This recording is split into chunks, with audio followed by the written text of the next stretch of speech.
बिस्मिल्लाहिर्रहमानिर्रहीम। अस्सलामुअलैकुम व्यूअर्स। आज की वीडियो में हम दो सेक्शंस को डिस्कस करेंगे जो पाकिस्तान पिनल कोड के सेक्शन नंबर 76 और 79 है। मे बी आपके जहन में ये क्वेश्चन हो कि बीच में जो सेक्शन नंबर 77 एंड 78 है उनको हमने क्यों स्किप किया। ये बात जानने से पहले जो चीज़ ज़रूरी है समझनी, वो चूँकि हम स्टार्ट कर रहे हैं आज चैप्टर नंबर 4 जनरल एक्सेप्शंस, तो वो ये चीज़ समझनी ज़रूरी है कि पाकिस्तान पिनल कोड में इस चैप्टर की जो इम्पोर्टेंस है वो क्या है और जनरल एक्सेप्शंस क्या है। क्यों ये पाकिस्तान पिनल कोड में एक कंप्लीट चैप्टर की हैसियत से हैं और इनकी इम्पोर्टेंस जो है वो क्रिमिनल लॉ में क्या है। तो सबसे पहले हम इसका जो बुनियादी बैकग्राउंड है क्रिमिनल लॉ में, क्रिमिनल ट्रायल में, उसको हम समझेंगे। जहाँ हर एक जो लेयर है वो क्या करता है कि वो एक स्पेसिफिक लीगल जो क्वेश्चन है ना वो पूछता है, उसका जवाब देती है। फॉर एग्जांपल कि चूँकि क्रिमिनल लॉ है तो ऑफेंस जो है इसका फाउंडेशन है क्रिमिनल लॉ का। सो फर्स्ट क्वेश्चन ये है कि क्या ऑफेंस हुआ, तो क्रिमिनल ट्रायल क्या करता है, इसका जवाब देता है ना कि क्या ऑफेंस हुआ या नहीं। एक सेकेंड क्वेश्चन जो है वो ये हो सकता है कि ऑफेंस जो है वो किसने किया, तो इसका भी जवाब मिलता है हमें जो क्रिमिनल ट्रायल है उसमें मिलता है। फिर उसके बाद जो है वो ये सवाल होते हैं कि क्या जिसने ये ऑफेंस किया उस पर कोई लाइबिलिटी जो है वो अटैच होती है या नहीं होती, तो इसका भी जवाब हमें क्रिमिनल ट्रायल देता है। तो ये डिफरेंट मल्टीपल क्वेश्चंस हैं जिसका जवाब हमें कहाँ मिलता है, क्रिमिनल ट्रायल में। अब हम यहाँ पर बात की ऑफेंस की, तो अगर आप लॉ के स्टूडेंट हैं, ठीक है, तो आपको ये जो बुनियादी क्वेश्चन है कि जो क्रिमिनल लाइबिलिटी का जो बेसिक का स्ट्रक्चर है ना वो क्या है, तो जो ऑफेंस है यानी हर ऑफेंस जो है वो दो बुनियादी जो पिलर्स होते हैं उन पे कंसिस्ट करता है। नंबर वन क्या होता है, नंबर वन है एक्सिया और नंबर सेकंड है मिन्सरिया। सो एक्सिया मीन्स एक्सटर्नल एक्ट, ठीक है, और प्लस इसके बाद है मिन्सरिया। मिन्सरिया मीन्स इंटरनल एक्ट यानी जो मेंटल एलिमेंट है उसकी बात करता है। ओके, सो जब प्रोसिक्यूशन, क्योंकि हम बात करें क्रिमिनल ट्रायल की, क्योंकि हम बेस प्रोवाइड कर रहे हैं किसके लिए, जनरल एक्सेप्शन का भी चैप्टर है, ये जो कंसेप्ट है इसको समझने के लिए। जो प्रोसिक्यूशन होती है वो ये उनका काम क्या होता है कि वो ये जो दो एलिमेंट्स है ना क्रिमिनल लॉ में, जो ऑफेंस की बुनियाद है उसके पिलर्स हैं, उनके क्या करती हैं कि उनको इस्टेब्लिश करती है। तो अगर एक्सटेब्लिश कर देती है ट्रायल के दौरान कि हाँ जो ऑफेंस कमिट हुआ है उसमें एक्सिया भी शामिल था और उसमें मेंजरिया भी शामिल था, तो फिर सुपरफिशियली तो यही लगता है कि क्राइम जो है वो कंप्लीट हो गया, क्योंकि हम ये कहते हैं कि एक्सिया plus mens rea is equal to offence, right.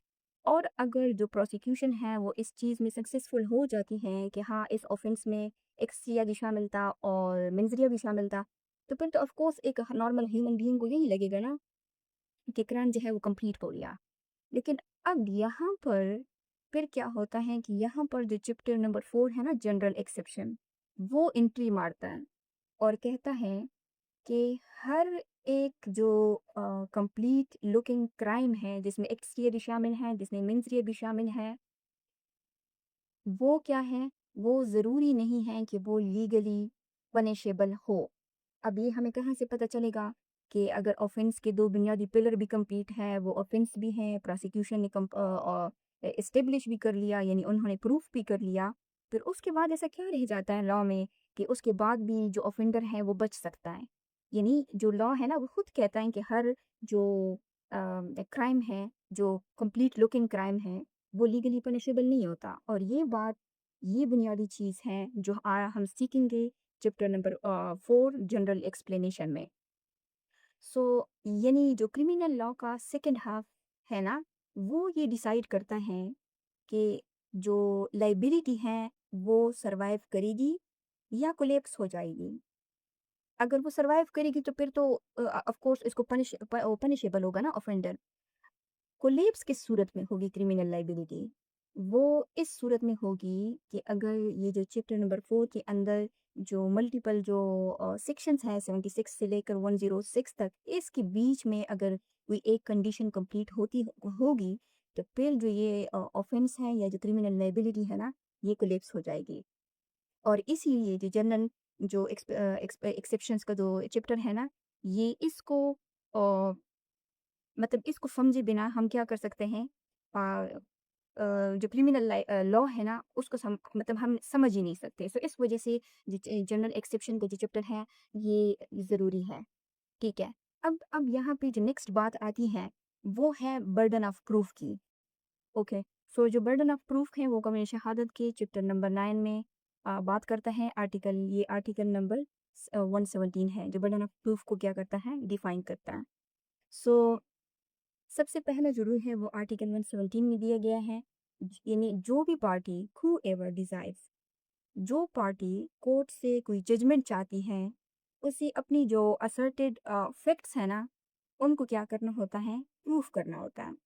So criminal trial में इसका जो सीधा मतलब है वो ये है कि जो बर्डन ऑफ प्रूफ है, वो किसके ऊपर है, वो प्रोसिक्यूशन के ऊपर है। यानी प्रोसिक्यूशन को ये प्रूव करना होता है कि अक्यूज ने ऑफेंस कमिट किया है। ठीक है। सो ये स्टार्टिंग पॉइंट है, और इसके बिना जो कोई लाइबिलिटी है वो अराइज ही नहीं होती। ओके। अब यहाँ पर जो सेकंड लेयर है, वो आर्टिकल 118 जो है कानूनी शहादत ऑर्डर का, वो ये कहता है कि अनहुम बर्डन ऑफ प्रूफ लाइस के ये बर्डन ऑफ प्रूफ किसके ऊपर होगा। सो वन आर्टिकल 118 जो है, ये क्लेरिफाई करता है कि बर्डन ऑफ प्रूफ जो है, ये किसके ऊपर होगा, ये उस शख्स के ऊपर होगा, उस पर्सन के ऊपर होगा जो फेल होगा अगर वो कोई एविडेंस जो है वो क्या करेगा, प्रोवाइड नहीं करेगा। Were given on either side, चाहे वो प्रोसिक्यूशन हो, चाहे वो डिफेंस हो। सो इसलिए जो यानी जो क्रिमिनल केसेस होते हैं ना, उसमें अगर दोनों जो साइड्स हैं, ईदर साइड मींस प्रोसिक्यूशन और डिफेंस, अगर वो खामोश रहेंगे, चुप रहेंगे, तो फिर इस सूरत में क्या होगा, एक्यूज जो है वो एक्विट हो जाएगा। सो इसलिए जो इनिशियल जो बर्डन ऑफ प्रूफ होता है ना, वो किसके ऊपर होता है, वो हमेशा प्रोसिक्यूशन पर होता है। और ये जो प्रिंसिपल है ना, ये बर्डन ऑफ प्रूफ का के ये इनिशियली जो है प्रोसिक्यूशन के ऊपर होगा। ये प्रिंसिपल ये इंश्योर करता है कि स्टेट जो है वो किसी को बिना प्रूफ के पनिश ना कर सके। उनके प्रोसिक्यूशन कौन होते हैं, वो स्टेट के ही पार्ट होते हैं, राइट।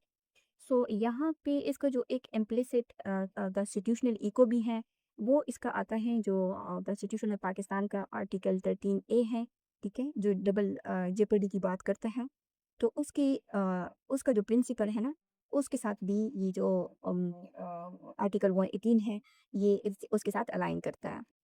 ओके, अब हम बात करते हैं थर्ड लेयर की। तो जो थर्ड लेयर है, वो आर्टिकल जो 119 है, वो डिस्क्राइब करता है, और ये बात करता है स्पेसिफिक फैक्ट्स और शिफ्ट इन बर्डन्स के बारे में।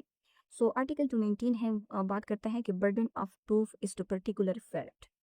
सो ये कहता है कि अगर कोई पार्टी है, यानी एनी पर्सन है, क्या वो क्या चाहती है, वो चाहती है हु विशेस कि कोर्ट जो है वो क्या करे, उनके किसी पर्टिकुलर फैक्ट का बिलीव करे, तो फिर इस सूरत में जो बर्डन ऑफ प्रूफ है, वो किसके ऊपर होगा, वो भी उसी के ऊपर होगा। फॉर एग्जांपल, जैसे कन्फेशन हो गया, या जो इलीबाय है, ठीक है। तो इस तरह के कंसेप्ट्स हैं, या कोई और स्पेसिफिक सर्कमस्टांसेस हैं, कोई पार्टी चाहती है, चाहे डिफेंस है या चाहे प्रोसिक्यूटर है, क्योंकि ये माइक्रो लेवल का बर्डन है। और ट्रायल के दौरान क्या होता है कि ये शिफ्ट होता रहता है, कभी प्रोसिक्यूशन के ऊपर, और कभी जो है वो डिफेंस के ऊपर। सो इसी फ्रेमवर्क को जो आर्टिकल 120 है क्यूएसओ का, वो मज़ीद डीपन करता है, जहाँ जो प्रिलिमिनरी फैक्ट्स प्रूफ करने पड़ते हैं, ताकि एविडेंस जो है वो क्या बन सके, एडमिसिबल बन सके। जैसे डाइंग डिक्लेरेशन प्रूफ करने के लिए डेथ एस्टेब्लिश करना। ये आप देख सकते हैं, ये आर्टिकल जो 120 है, उसका जो इलस्ट्रेशन ए है, कहते हैं कि A wishes to prove a dying declaration. A चाहता है कि वो जो डाइंग डिक्लेरेशन है वो प्रूफ हो, तो फिर उसको क्या करना होगा, बाय बी। ठीक है। तो ए मस्ट प्रूफ बी डेथ। तो वो क्या होगा कि उसको ये एस्टेब्लिश करना होगा, उसको ये प्रूफ करना होगा कि बी जो है वो उसकी डेथ हो चुकी है। तो क्योंकि डाइंग डिक्लेरेशन किस सूरत में माना जाता है, बी की डेथ की सूरत में माना जाएगा। ठीक है। ओके। सो अब तक जो हमने समझा, वो ये है कि प्रोसिक्यूशन का जो काम है वो क्या है, वो है गिल्ट को प्रूफ करना। उसका वो क्या करेगी, प्रोसिक्यूशन गिल्ट प्रूफ करेगी और स्पेसिफिक फैक्ट्स जिसे जो असर्ट करे वो प्रूफ करेगा। लेकिन जो जनरल एक्सेप्शंस है ना, यहाँ एक डॉक्ट्रिनल ट्विस्ट जो है वो इंट्रोड्यूस करती है और इसी ट्विस्ट को रेगुलेट करता है जो आर्टिकल 121 है क्यूएसओ का। सो वो है आर्टिकल 121 और आर्टिकल 121 जो है बात करता है burden of proving that case of accused comes with an exception. लेकिन ये भी बात करता है एक्सेप्शंस की और आज का जो हमारा जो चैप्टर नंबर 4 है पाकिस्तान पिनल कोड का वो भी क्या है, जनरल एक्सेप्शन। अब हम धीरे धीरे क्या कर रहे हैं, अपने मेन उसकी तरफ इनकी जो कनेक्टिविटी है उसको हम एस्टेब्लिश करके अपने चैप्टर नंबर 4 पीपीसी की तरफ पा रहे हैं। सो जो आर्टिकल 121 है वो बात करता है कि when a person is accused of any offence the burden of proving the existence of circumstances bringing the case with in any of the general exception in Pakistan penal code, ये ठीक है। तो ये किसकी बात हो रही है, ये वही उसी चैप्टर नंबर 4 की बात हो रही है जिसको आज हम स्टार्ट करने के लिए जा रहे हैं और जिसके लिए ये सारा जो हम बेस है ना ये प्रोवाइड कर रहे हैं। सो ये जो प्रोविज़न है ये कहता है कि जब अक्यूज़्ड ये क्लेम करे कि उसका जो केस है वो वो क्या है, वो पाकिस्तान पिनल कोड के जनरल एक्सेप्शंस के अंदर आता है।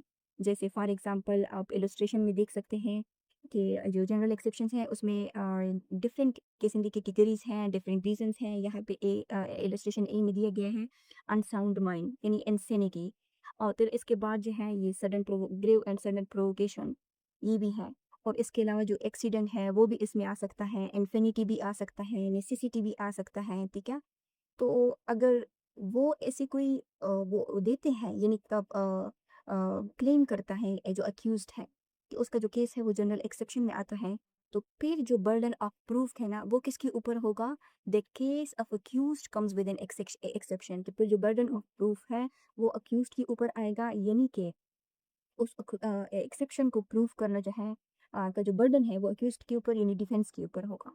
और कोर्ट जो है ना वो क्या करेगी, कोर्ट शिल presume the absence of such circumstances, कि कोर्ट जो है जब तक ये इस बर्डन ऑफ प्रूफ को साबित ना करें, प्रूफ ना करें, तो कोर्ट जो है वो ये प्रिज्यूम करेगी कि ऐसी कोई जो सर्कमस्टांसेस हैं वो एग्जिस्ट नहीं करती जब तक वो प्रूफ ना हो। सो यहाँ से जो क्रिमिनल ट्रायल है ना उसका एक टर्निंग पॉइंट स्टार्ट हो जाता है। अभी जो जनरल एक्सेप्शन का जो हम बेस बना रहे हैं उसको हमने शुरू भी क्रिमिनल ट्रायल से किया है। तो इस स्टेज तक जब बात आ जाती है ना कि जब अक्यूज जो है वो बीच में से कूद पड़ता है और कहता है कि मेरा जो केस है वो तो जनरल एक्सेप्शन में फॉल करता है, फिर एक जो इंटरेस्टिंग पॉइंट है वो ये स्टार्ट होता है कि यहाँ से फिर जो सिस्टम है ना वो क्या होता है कि दो क्लियर स्टेजेस में क्या हो जाता है, डिवाइड हो जाता है। और वो जो फर्स्ट स्टेज है वो ये है कि उसमें हमने देखा कि जो प्रोसिक्यूशन है उनके ऊपर बर्डन ऑफ प्रूफ होता है, राइट। उनको ये वो प्रूफ करेगी कि ऑफेंस जो है वो हुआ, ठीक है, क्योंकि प्रोसिक्यूशन का काम है ना, क्योंकि प्रोसिक्यूशन स्टेट का पार्ट है। तो स्टेट को ये साबित करना होता है क्योंकि वो तो चाहती हैं कि अगर कोई ऑफेंस क्रिएट करे तो फिर उनको सज़ा मिले। तो अब उस सज़ा उनको सज़ा देने के लिए फिर ये क्या करेगी, ये लाजमी बात है कि ये इस्टेब्लिश करेगी कि हाँ हुआ। और ऑफेंस जो है उसके लिए क्या ज़रूरी है कि अगर आप उसको इस्टेब्लिश करो करवाओ तो एक्सिया और मिनसिया। सो अगर प्रोसिक्यूशन जो है वो इन दो एलिमेंट्स को क्या करती है, इस्टेब्लिश कर देती है, प्रूफ कर देती है कि हाँ ये दोनों जो है वो अवेलेबल हैं, तो फिर वो ये साबित कर देती हैं कि हाँ ऑफेंस हुआ।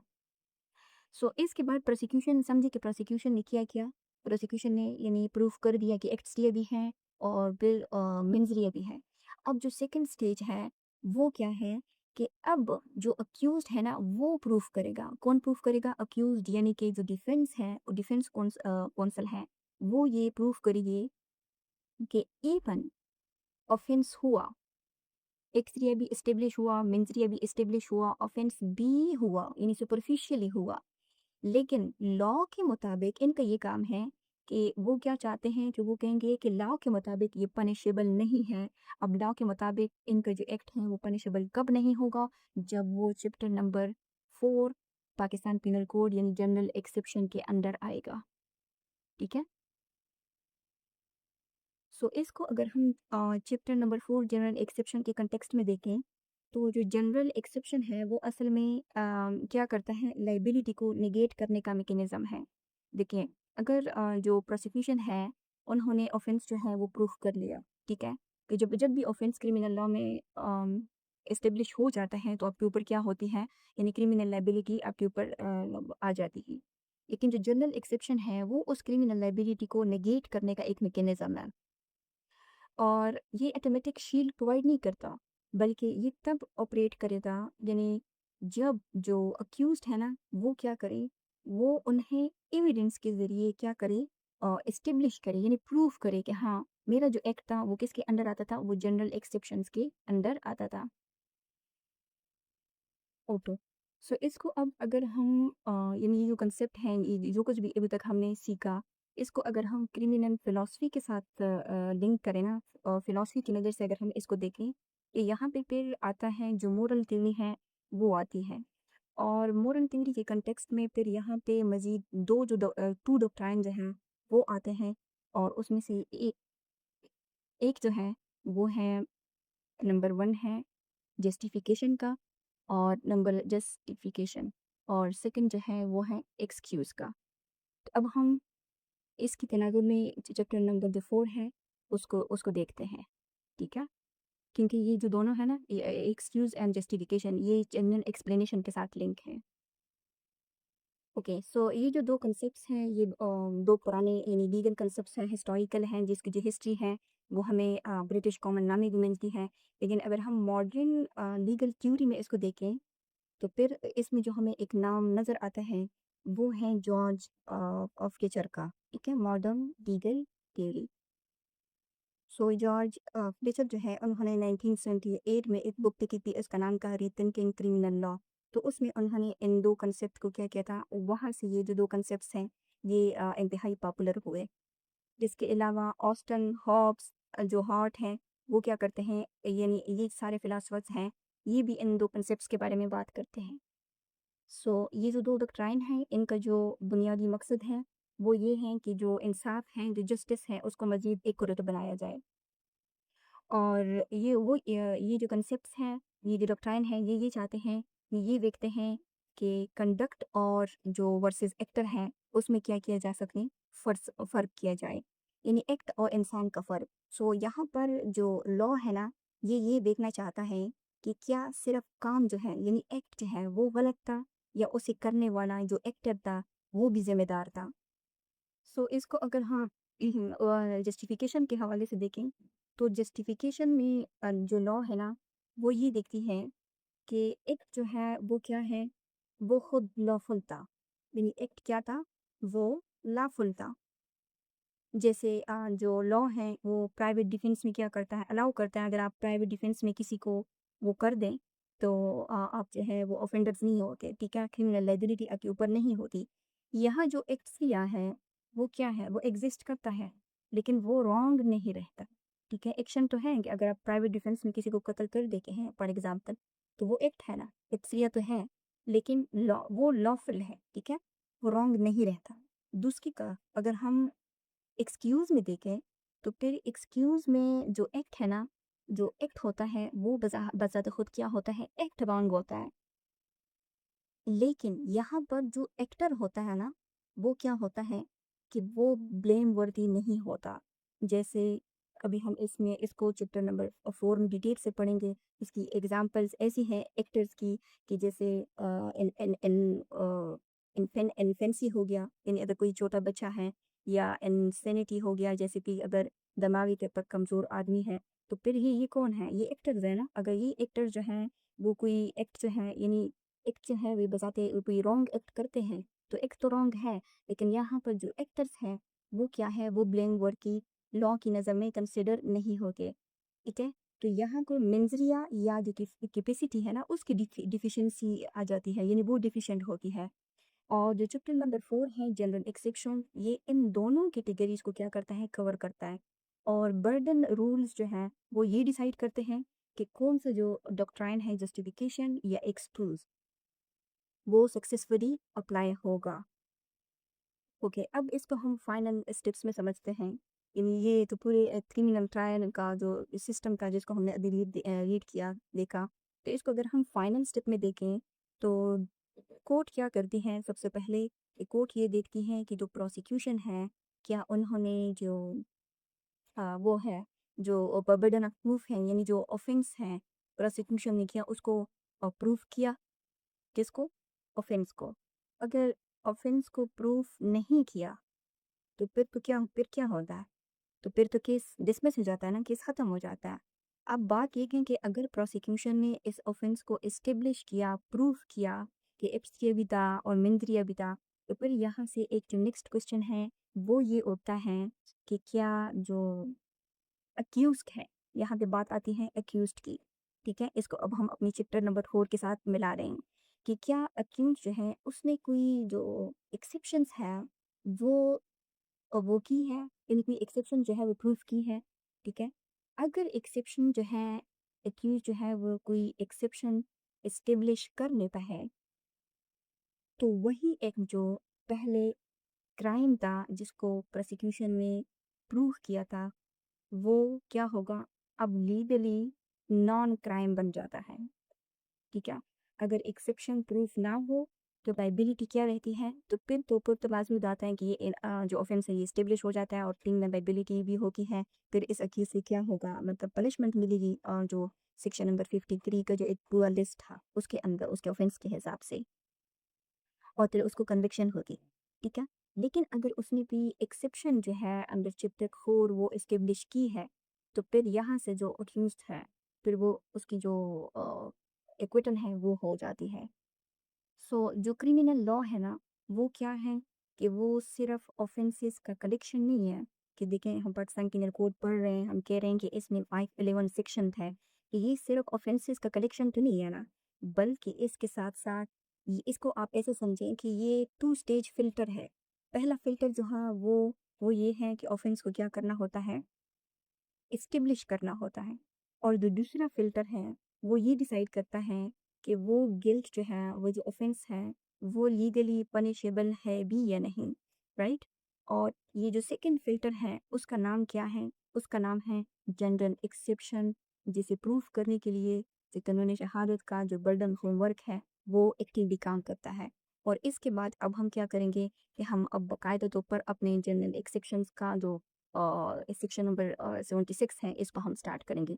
सो ये इसका जो बैकग्राउंड था, ये जो इसकी बेस थी, ये इंतहाई ज़रूरी थी, क्योंकि अगर हम ये प्रोवाइड ना करते तो फिर हाँ, इसके बगैर भी हम सेक्शन को पढ़ लेते, उसकी हमें समझ भी आती। लेकिन ये बेस जो है ये क्या है, ये क्रिमिनल जो लॉ है उसकी जो फिलॉसफी है, जो पूरा क्रिमिनल ट्रायल का जो प्रोसेस है, ये हमें उसको समझने में मदद देता है। सो ये जो जनरल एक्सेप्शन का जो कंसेप्ट है, इससे हमने ये सीखा कि क्राइम तब कंप्लीट नहीं होता जब एक्ट और जो इंटेंशन है वो प्रूफ हो जाए, यानी प्रोसिक्यूशन कामयाब हो जाती है उनको प्रूफ करने में, बल्कि तब कंप्लीट होता है जब कोई जनरल जो एक्सेप्शन है उसे लीगली डिस्ट्रॉय ना करे, ठीक है? तो अब हम स्टार्ट करते हैं सेक्शन नंबर 76 पाकिस्तान के कोड। ओके, सो आज की जो 2 लेक्चर हैं ये हैं जो सेक्शन है, 2 सेक्शन है, सेक्शन 76 एंड 79, ये बात करते हैं mistake of fact and legal publication की। सो इस कंसेप्ट का जो सेंट्रल क्वेश्चन है ना, जो सेक्शन नंबर 76 से रिलेवेंट है, वो ये है कि वो एक इम्पॉर्टेंट क्वेश्चन है, और वो ये है कि कब एक शख्स का ये बिलीफ कि वो लीगली बाउंड या जस्टिफाइड है, उसे क्रिमिनल लायबिलिटी से बचाता है, जैसे इस केस में हमने देखा, ठीक है?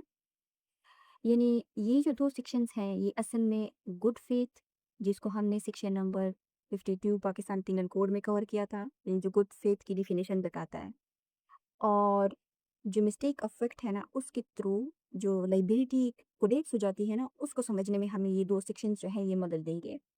सो यानी लॉ जो है वो ये बताता है कि हर बिलीफ जो है ना वो प्रोटेक्शन नहीं देता, सिर्फ वो बिलीफ जो फैक्ट के बारे में हो और गुड फेथ में हो, वही डिफेंस बन सकता है। सो सेक्शन नंबर 76 का जो टेक्स्ट है वो ये कहता है कि एक done by a person bound, और पर्सन कब बाउंड होता है, जब लॉ उसको बाउंड करती है, यानी उसकी लीगल ड्यूटी हो, और बाय मिस्टेक, ठीक है, या वो गलती से कोई एक्ट करता है, या वो बाउंड बाउंड है वो एक्ट करता है mistake of fact, believing himself bound by law. So इसका जो टेक्स्ट है वो ये कहता है कि nothing is in a fact offence. So ये जो क्लॉज है, ये जो ओपनिंग क्लॉज है, ये बताता है कि अगर इस सेक्शन नंबर 76 की जो कंडीशंस है, इसमें दो तीन कंडीशन की गई हैं, अगर वो जो है अप्लाई हो जाए तो फिर जो ऑफेंस है ना वो एग्जिस्ट ही नहीं करेगा। अब हम इसको देखते हैं कि वो जो कंडीशंस हैं वो क्या है। सो आगे कहते हैं कि which is done by a person who is bound by law to do it. Okay, so ये लीगल ड्यूटी के बारे में बात करता है कि अगर कोई एक ऐसा शख्स है जो लीगली ऑब्लिगेटेड है, अगर वो कोई एक्ट परफॉर्म करता है तो वो एक्ट क्या होगा, वो ऑफेंस नहीं होगा। सो यूजुअली ये जो बात हो रही है ना लीगल ऑब्लिगेशंस की, तो ये सोल्जर्स पर अप्लाई होती हैं, जो कोर्ट पर्सोनल होते हैं उन पर अप्लाई होती हैं, और इसके अलावा जो पुलिस ऑफिसर्स होते हैं उनके ऊपर भी अप्लाई होती हैं। फॉर एग्जांपल इसके हिसाब से हम जो इलस्ट्रेशन नंबर ए है ये देखते हैं कि ए है जो एक सोल्जर है, वो क्या करता है, फाइल करता है analogue by the order of his superior officer in conformity with the commands of the law. यानी उसको उसकी लीगल ऑब्लिगेशंस है, ठीक है, ये सुपीरियर ऑफिसर है, उसने उस सोल्जर को क्या किया है, कमांड दिया है, ठीक है। So A has committed no offence, तो अब उसने अगर मॉब के ऊपर गोली चलाई है तो फिर ये क्या है, ये नो ऑफेंस है। अब सिमिलरली जैसे जो पुलिस है वो क्या करती हैं कि वो ये जो एडमिनिस्ट्रेशन बी है ये बताती हैं कि ए है वो एक ऑफिसर है कोर्ट ऑफ जस्टिस का, यानी जज है, being order by that court to arrest Y, ठीक है, and after due inquiry believing Z to be Y arrest Z, A has committed no offence. Okay, ये जो इलस्ट्रेशन नंबर बी है ये सेकंड का सेकंड जो क्लॉज है उसके साथ रिलेवेंट है। ओके, जो आगे सेकंड क्लास है वो ये बताता है कि or who by reason of a mistake of fact and not by reason of a mistake of law. कहते हैं कि यानी जो एक्सेप्शन है ना जो नहीं होनी चाहिए वो मिस्टेक ऑफ लॉ नहीं होना चाहिए, कि कोई ये कहे कि मुझे मालूम नहीं था कि ये इलीगल है, कानून इस चीज़ को नहीं मानता, क्योंकि लॉ ये कहता है कि जो लॉ के बारे में अगर आपको इल्म नहीं होता ना तो ये कोई एक्सक्यूज़ नहीं होता। अगर आपको कोई मिस्टेक अफेक्ट हो जाए जिसके साथ जो रजिस्ट्रेशन नंबर बी रिलेवेंट है कि जैसे फॉर एग्जांपल पुलिस ऑफिसर है और उसको ऑर्डर मिलता है कि वाई को अरेस्ट करे, ठीक है। अब वो ये बिलीव करता है कि मतलब वो गलती से वो क्या करते इन मिस्टेक के साथ वो क्या करे, जी को वो कंसिडर करे कि ये क्या है, ये वाई है, ठीक है। हो सकता है उनका नाम एक जैसा हो सकता है कि यानी कोई और जो आइडेंटिकल सिमिलरिटी हो, ठीक है, उसकी बुनियाद पर तो वो क्या करता है, वो जी को अरेस्ट कर लेता है, ठीक है। तो फिर इस सूरत में ये क्या है, ये मिस्टेक का फैक्ट है, और ए जो है उसने कोई जो ऑफेंस है वो कमिट नहीं किया। लेकिन ये जो है ना कि A not by reason of a mistake of law, so ये एक यानी जनरल वो है कि इग्नोरेंस ऑफ लॉ जो है, लॉ कहते हैं कि ignorance of law is no excuse. Okay, so ये कहते हैं कि ये जो मिस्टेक अफेक्ट के साथ वो जो एक्ट करेगा कोई शख्स, उसका क्या है कि in good faith believes himself to be bound by law to do it. तो तो अगर कोई मिस्टेक अफेक्ट की वजह से कोई एक्ट परफॉर्म करता है तो उसमें जो शर्त है ना वो क्या है, वो गुड फेथ जो है वो ज़रूरी है, यानी गुड फेथ होना चाहिए। अब जो ये गुड फेथ है इसको section number 52 Pakistan penal code में हमने डिस्कस किया था। तो गुड फेथ का ये मतलब हरगिज़ नहीं है कि कोई ये कहे कि मैंने जो एक्ट किया है ये तो मैंने ऑनेस्टली से किया है। जो सेक्शन 52 है वो गुड फेथ को इस तरह डिफाइन करता है कि गुड फेथ जो है वो किसके बराबर है, उसमें ड्यू केयर भी होनी चाहिए, ठीक है, और उसमें होना चाहिए ड्यू अटेंशन। तो ये दोनों जो है अगर आप केयर भी करते हैं, आप अटेंशन भी आपका है, ठीक है, तो फिर इसको कहते हैं गुड फेथ। यानी कोई ये कहे कि मैंने अच्छा सोचा था तो ये इनफ नहीं है गुड फेथ के लिए। गुड फेथ की डिफिनेशन में ये आता है कि हाँ, मैंने क्या किया था, मैंने वेरिफिकेशन की थी, मैंने वेरीफाई किया था, उसके बाद भी अगर कोई मिस्टेक्स हो जाए तो फिर वो मिस्टेक ऑफ फैक्ट में आता है, mistake of fact in good faith. Okay, ये कह रहे हैं कि believes himself to be bound by law to do it, यानी वो जो एक्टर है ना वो क्या समझ रहा हो, उस वो ये बिलीव कर रहा हो कि वो जो एक्ट परफॉर्म कर रहा है उसके लिए वो क्या है, वो बाउंड बाय लॉ है, यानी वो लीगली बाउंड है। और लीगली बाउंड से मुराद ये है कि वो ये समझ रहा हो कि जो एक्ट है वो क्या हो, वो फैक्ट बेस हो, ठीक है। और दूसरा जो है वो क्या हो, वो गुड फेथ में हो, किया गया हो। तो फिर ये क्या है कि अगर उसको फिर मिस्टेक ऑफ फैक्ट कहा जाएगा। और ये जो इलस्ट्रेशन नंबर बी है सेक्शन नंबर 76 का, ये इसी इसी के बारे में बात करता है कि अगर फैक्ट जो है वो वेरीफाई हो गई हो, उसके बाद भी जो गुड फेथ की जो डिफिनेशन है ये भी पूरी होती हो, फिर भी अगर किसी से कोई गलती हो जाए तो उसको मिस्टेक ऑफ फैक्ट कंसिडर किया जाएगा। सो यहाँ पर हमने बताया कि जो मिस्टेक ऑफ लॉ है ना, वो लॉ में बिल्कुल भी अलाउड नहीं है। क्यों अलाउड नहीं है? क्योंकि अगर मिस्टेक ऑफ लॉ जो है ये लॉ में अलाउड होता, तो फिर हर एक जो अक्यूज्ड है वो ये क्लेम करता कि इन इग्नोरेंस क्लेम करता लॉ का। वो कहता कि मुझे इल्म नहीं था लॉ का, ठीक है। और इसी तरह जो लीगल सिस्टम है वो इसकी वजह से फिर क्या होता, कोलेप्स हो जाता है। क्योंकि लॉ जो है ये अज्यूम करता है, ठीक है, ये इस तरह रन करता है सोसाइटी में, ये खुद से ये अज्यूम करता है कि हर एक शख्स जो है उसको लॉ के बारे में पता है, चाहे उसे पता हो या ना हो। तो अगर आप यानी लॉ जो है लीगल राइट्स भी उनको ही प्रोवाइड करता है जो कहते हैं जो लॉ से बाहबर रहते हैं, ठीक है।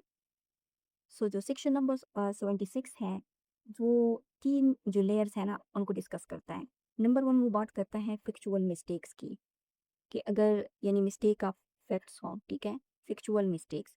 और सेकंड जो वो बात करता है, वो बात करता है गुड फेथ के, यानी अगर किसी एक्शन में फ़ैक्चुअल मिस्टेक हो और साथ में गुड फेथ भी हो और थर्ड नंबर पे लीगल ड्यूटी भी हो, तो फिर इस सूरत में क्या होगा कि इस सूरत में यानी इन तीनों की कॉम्बिनेशन के होने से जो सेक्शन नंबर 76 है वो अप्लाई होता है और जो लाइबिलिटी है वो कोलैप्स हो जाती है। क्योंकि हम जो ये जो चैप्टर हम पढ़ रहे हैं, चैप्टर नंबर जो 4 है वो है जनरल एक्सेप्शंस का। यानी अगर इस चैप्टर के अंदर जो कंडीशंस बताई गई हैं अगर वो फॉलो होंगी, तो फिर जो एक्टर है, जो ऑफेंडर है, उसके ऊपर क्रिमिनल जो लाइबिलिटी है वो नहीं अप्लाई होगी। सो ये जो सेक्शन नंबर 76 है ये इन 3 जो बुनियादी इसकी जो एलिमेंट्स हैं इनके बारे में बात करता है कि अगर किसी एक्शन में ये 3 चीज़ें होंगी तो फिर उसके ऊपर क्रिमिनल लाइबिलिटी जो है वो लागू नहीं होगी। इसके बाद है हमारा सेक्शन नंबर 79। सो जो सेक्शन नंबर 79 पीपीसी है, ये सेक्शन नंबर 76 का पैरेलल डक्ट्राइन है। बस फ़र्क सिर्फ इतना है कि जो सेक्शन नंबर जो 76 था वो बात करता था ड्यूटी ड्यूटी बाउंड की, ठीक है, कि अगर आप लीगली बाउंड हैं फिर भी आपसे कोई मिस्टेक हो जाती है, उसकी बात करता है। जो सेक्शन नंबर 79 है, ये बात करता है राइट कि कब जो है आपका जो लीगल राइट है वो क्या हो, वो जस्टिफाइड हो। तो बस इन दोनों में इतना इतना फ़र्क है। सो इसका जो टाइटल है वो कहता है कि एक done by a person justified और by mistake of fact believing himself justified by law. Okay, so इसका जो फर्स्ट क्लॉज है ये कहता है कि nothing is an offence. So section number 76 की तरह ये जो ओपनिंग क्लॉज है ये भी लीगल नेगेशन जो है वो क्रिएट करता है। यानी अगर सेक्शन नंबर 79 की जो कंडीशंस है जो अभी हम देखेंगे, अगर वो फुलफिल हो जाए तो फिर जो कोई एक्ट है वो क्या होगा, वो लीगली पनिशेबल नहीं होगा, यानी वो क्राइम नहीं रहता। सो ये जो प्रोविज़न है ना, ये सिर्फ लाइबिलिटी को रिमूव नहीं करती, बल्कि साथ-साथ ये क्या करती हैं कि ये जो कोई एक्ट है ना, उसको परमिसिबल लीगल कैटेगरी में डाल देती है। आगे कहते हैं कि which is done by any person who is justified by law. So अब जस्टिफाइड बाय लॉ का क्या मतलब है? यानी कोई भी जो एक एक्शन है, वो जस्टिफाइड लॉ जब उसको लॉ जस्टिफाइड करती है, तो यानी अलाउ करती हैं कि इसका ये मतलब है कि वो उस शख्स का क्या है, लीगल राइट है। तो अगर कोई शख्स जो है, वो लॉ के अंडर रहते हुए कोई एक्ट जो है वो परफ़ॉर्म करता है और उसके पास उस एक्ट को परफ़ॉर्म करने का लीगल राइट भी है, तो सेक्शन नंबर 79 ये कहता है कि ये क्या होगा, ये ऑफेंस या क्राइम नहीं होगा। यानी जो सेक्शन नंबर 76 था ना, वो बात कर रहा था कि कोई शख्स जो है वो अपनी ड्यूटी जो है वो परफ़ॉर्म कर रहा है। और जो सेक्शन नंबर 79 है, ये बात कर रहा है कोई कोई शख्स जो है वो अपना जो लीगल राइट है वो क्या कर रहा है, एक्सरसाइज कर रहा है। तो ये इन दोनों में जो इतना ये माइन्यूट से जो है डिफरेंस है। सो यहाँ पर लॉ कहता है ना जस्टिफाइड बाय लॉ कि अगर मैं आपको किसी चीज़ की इजाज़त देता हूँ, लीगल राइट देता हूँ, तो उसी एक्ट के लिए लॉ जो है वो कहता है कि मैं आपको पनिश नहीं करूँगा। सो आगे कहते हैं कि or who by reason of a mistake of fact, ये सेक्शन नंबर 76 की तरह की अगेन बात हो रही है कि अगर ये जो एक्टर है जो अपने लीगल राइट को एक्सरसाइज कर रहा है, वो अगर कोई गलती कर लेता है फैक्ट्स को समझने में, तो लॉ कहता है कि मैं इसको कंसिडर करूंगा। किसको? कहाँ पे? अगर कोई गलती करता है फैक्ट्स को समझने में, ठीक है।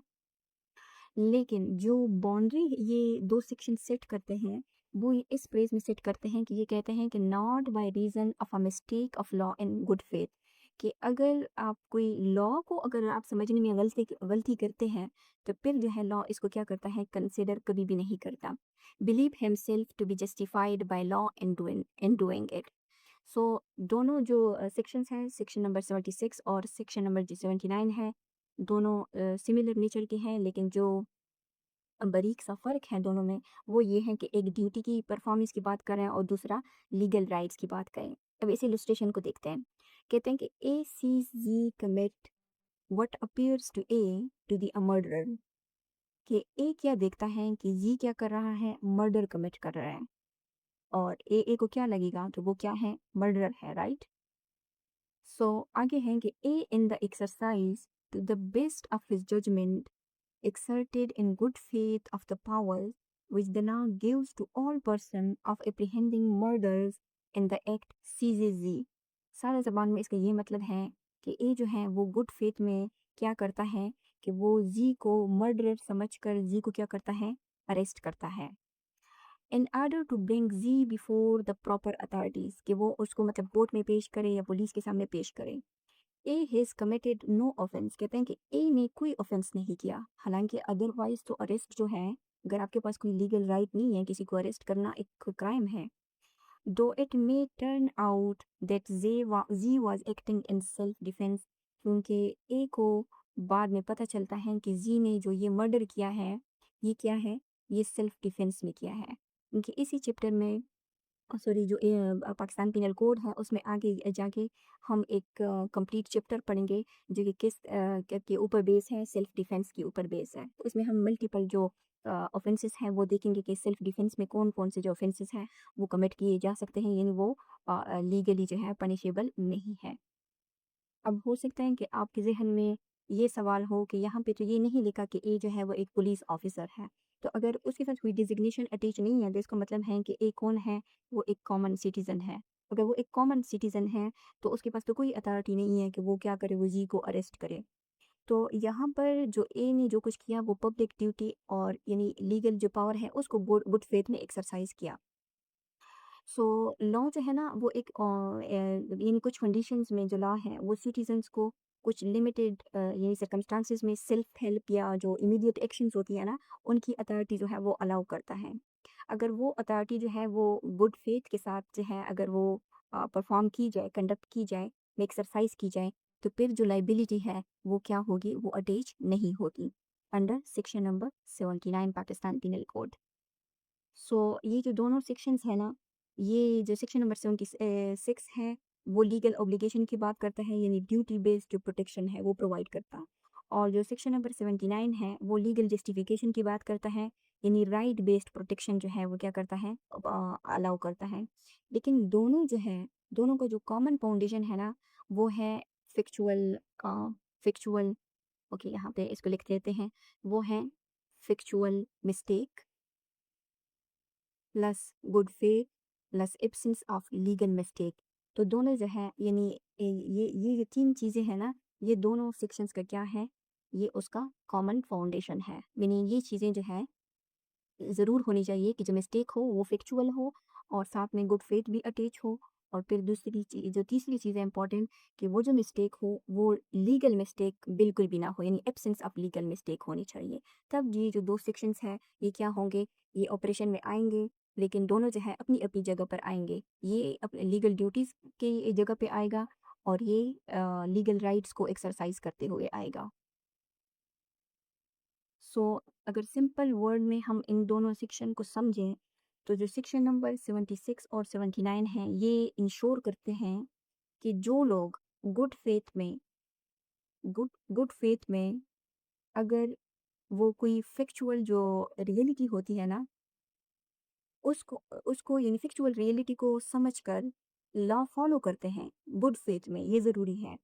अगर वो लॉ फ़ॉलो करने की कोशिश करते हैं, तो उनकी जो गलती होगी, यानी उसकी गलती के बावजूद जो क्रिमिनल लायबिलिटी है ना, वो क्रिमिनल लायबिलिटी की यानी उसका शिकार ये कोशिश करते हैं ये दोनों सेक्शन कि वो क्रिमिनल लायबिलिटी का शिकार ना हों। तो ये आज का हमारा लेक्चर था जिसमें हमने जो पाकिस्तान पेनल कोड का चैप्टर नंबर जो 4 है जनरल एक्सेप्शन वो स्टार्ट किया है। तो आई होप कि आपने कुछ नया सीखा होगा। अगर आपको वीडियो पसंद आई है तो आप इसको लाइक करें, शेयर करें और चैनल को सब्सक्राइब करें। Thank you.